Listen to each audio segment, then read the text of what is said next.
Hello my dear friend, मैं हरिओम तिवारी आपको एक अच्छा एवं शानदार पाठ बताने आया हूँ। पाठ का नाम है आनुवंशिकता, जो यूपी बोर्ड में हर वर्ष पूछा जाता है। तो आप लोग देख लीजिए कि आनुवंशिकता किसे कहते हैं। तो देख लीजिए आप लोग। माता पिता, फिर ब्रैकेट में लिख लीजिएगा जंको से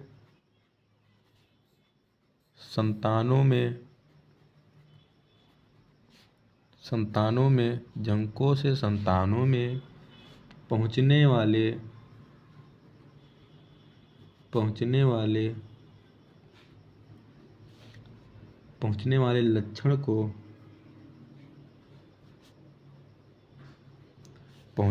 लक्षण को आनुवंशिकता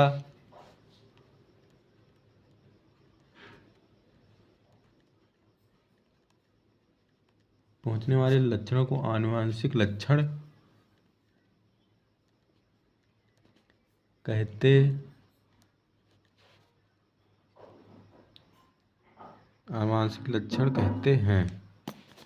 फिर तथा देख लीजिए आप लोग। माता पिता जंकों से संतानों में पहुंचने वाले लक्षण को आनुवंशिक लक्षण कहते हैं। फिर देख लीजिए तथा एक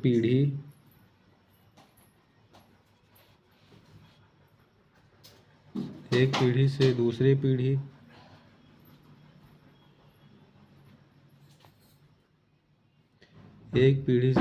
पीढ़ी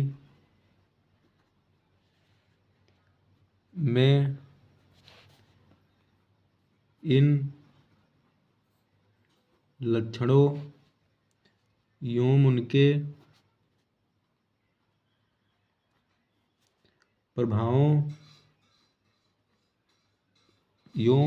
प्रभावों के आधार पर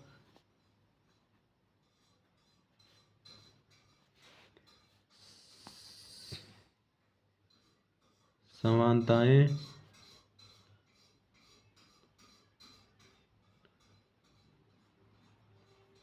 और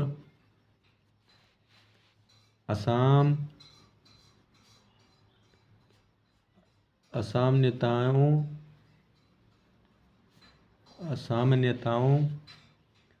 को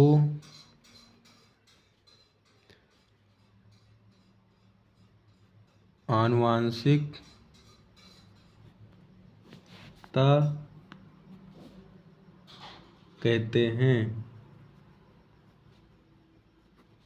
तथा इनके अध्ययन को आनुवंशिक विज्ञान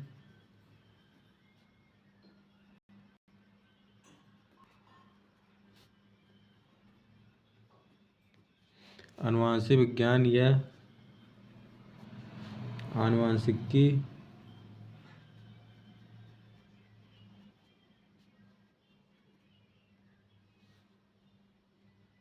कहते हैं।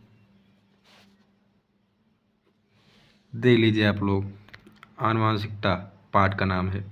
तो देख लीजिए आनुवंशिकता कहते किसे हैं।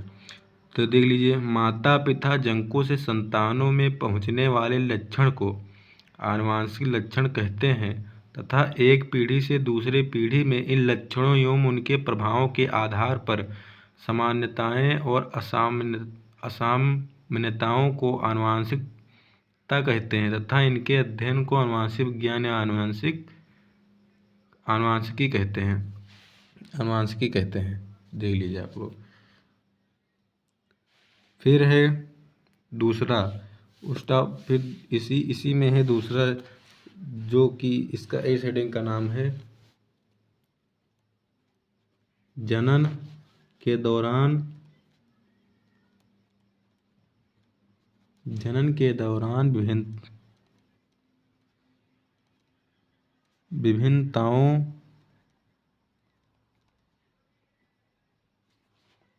का संचयन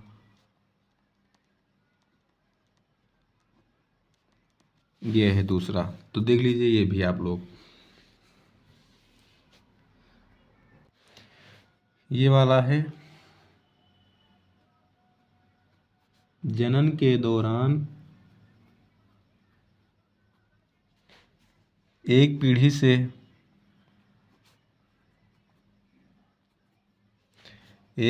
से दूसरी पीढ़ी में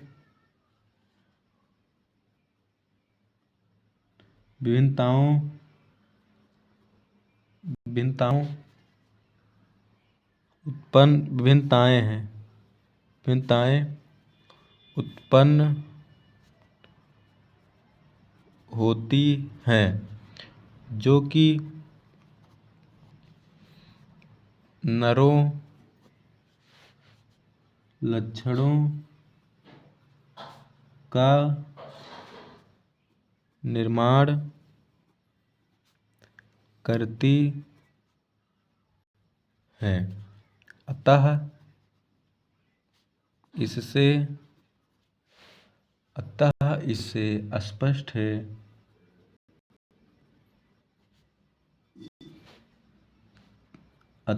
स्पष्ट है कि जीवमंडल में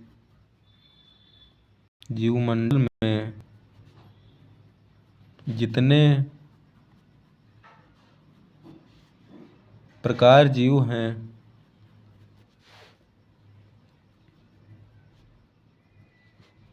वो सभी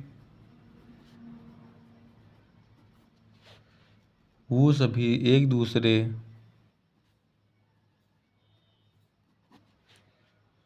से भिन्न होते हैं,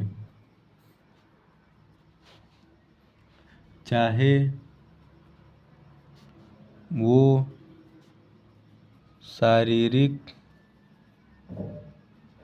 वो शारीरिक संरचना हो या क्रियात्मक लक्षण हो।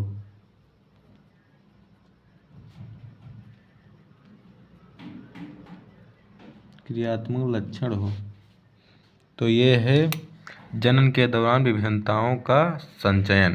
तो देख लीजिए आप लोग, जनन के दौरान एक पीढ़ी से दूसरे पीढ़ी में विभिन्नताएं उत्पन्न होती हैं, जो कि नरों लक्षणों का निर्माण करती हैं। अतः इससे स्पष्ट है कि जीवमंडल में जितने प्रकार के जीव हैं, वो सभी एक दूसरे से भिन्न होते हैं, चाहे वो शारीरिक संरचना हो या क्रियात्मक। ये है आप लोगों का। तो आप लोग देख लीजिए इसे, और अगली टॉपिक के लिए हम कल इसका वो करेंगे। इसके लिए धन्यवाद। फिर मिलते हैं अगली क्लास में।